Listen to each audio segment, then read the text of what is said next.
акча майналарын көтөрүү болгон. Ушунун негизинде Кыргыз Республикасынын Министрлер кабинетинин 149-токтомунда 1 августтан баштап аскер кызматчыларынын акчалары бардыгы көбөйдү.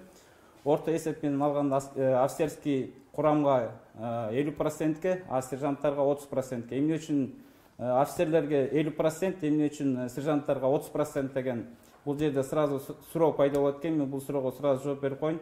Анткени 2018-жылы аскер кызматчыларынын сержантский составга уже 30% көбөйтүлгөн. Ошондо 2018-жылы 30% көбөйтүлсө, азыр дагы 30% көтөрүлүп, общий фонду 60%ке чейин көтөрүлдү. Кыска бир-эки мисалга алып кетсем, командир взвод деген бизде должность бар, ал мурда 7600 алып жүргөн болсо, азыркы күндө ал 12000 алып калат. Кийинки дагы должность бул командир бригады деп коет, командир бригада 9000 алса, азыркы күндө ал 14000 алып калат. Биз аскер кызматчыларынын акча майналарын ар бир айдын аягында төлөйбүз. Ушул сентябрдын аягында биздин аскер кызматчыларыбыз уже жаңы окладтар менен акчаларын алышат. Кызыктуу суроолоруңуз болсо бергиле. Бүт суроого жооп берген дайым. Министерство оборонунун аскер адамдарынын 2011-жылдан баштап пенсиясы көтөрүлгөн эмес. 2011-жылдан баштап биздин аскер адамдарына социалдык жактан дагы эч кандай камсыздоолор болгон эмес. Быйылкы жылдын 1-августтан баштап аскер адамдардын 2000 сомдон 5000 сомдукка чейин аскер адамдардын пенсиясы көтөрүлдү.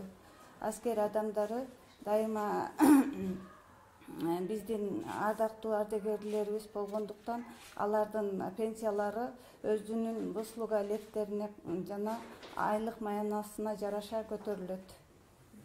А вот общая получается минимальная сейчас пенсия какая? 5000. Это самый минимум, да, 5000.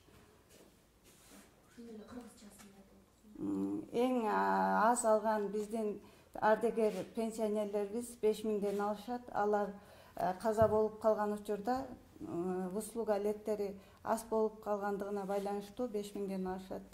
Эң көп алган пенсионерлерибиз 30-35 миң сомдон алышат. Ооба, эки тараптан тең көтөрүлөт. Алар бизде мындай да, эгер аскер адамы пенсияга кетсе, только пенсиясын алат да, увольненияга кетсе, анда иштешпейт. Эгер иштеп аткан болсо, 50% пенсиясын алат, анан зарплатасын алат да, айлык маянасын алат. Бүгүнкү күндө ушул акча майналарын көтөрүлүшү боюнча түшүндүрмө иштерин биз жүргүзүп келдик. Биз Жалал Абадка бардык, Баткенге бардык, Ошко бардык, Ысык Көл областына бардык, Нарынга бардык. Бүт жакта аскер кызматчыларына түшүндүрүү иштерин жүргүзүп келдик.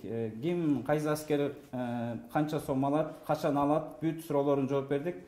Азыркы күндө, азыркы учурда мен ойлойм, аскер кызматчылардын арасында акча майналары боюнча эч кандай көйгөйлүү маселе жок.